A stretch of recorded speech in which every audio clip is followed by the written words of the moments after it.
This is why visibility feels so scary and why you're ready anyway. Visibility feels scary because at some point in your life, showing up as your full self did not feel safe. Maybe you were ridiculed just for being you, told you were weird, too much, not enough, not like the others. Maybe you lived on the fringe and colored outside the lines, and so they painted you as the alien, the outcast, the one who didn't belong. Maybe your light attracted harm. People saw your essence and your power and they tried to overpower it. Maybe they tried to claim it. Maybe they tried to mold it into something that they could use for their own benefit. And so visibility became tangled with nervous system danger. Your body remembers what it felt like to be made a spectacle. Your body remembers what it felt like to be punished for being. And now here you are, being asked to be visible again.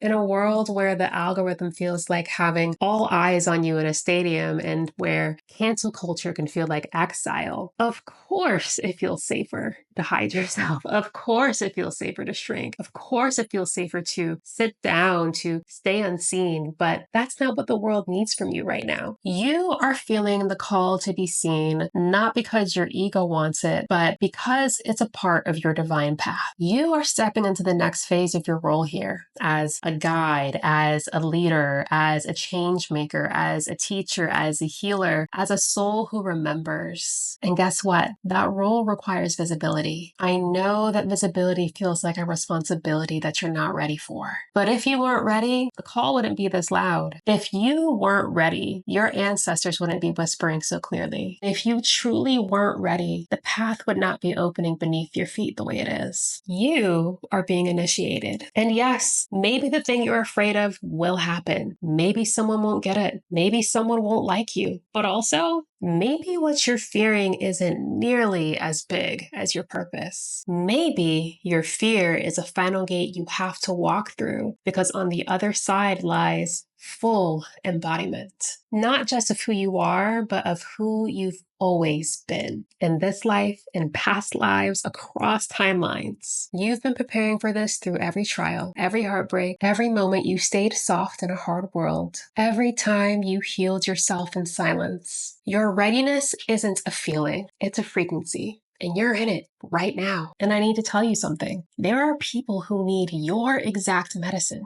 your exact voice, your perspective, your story, your tone, your face. And if you dilute yourself trying to shapeshift into something more acceptable, you're going to dilute the transmission and then they won't find you. You have to meet yourself at your own frequency. You have to trust that your medicine is needed. And you have to show up like someone who knows it. Not because you're better than anyone else, but because you finally realize that you were never less. Take the leap, be the fool, walk toward the light, even if your voice shakes, even if your hands tremble, even if only one person sees you at first, because that one person might be the one you came here to reach. So go, say the thing, press publish, step forward. Your people are waiting and you are way more ready than you think.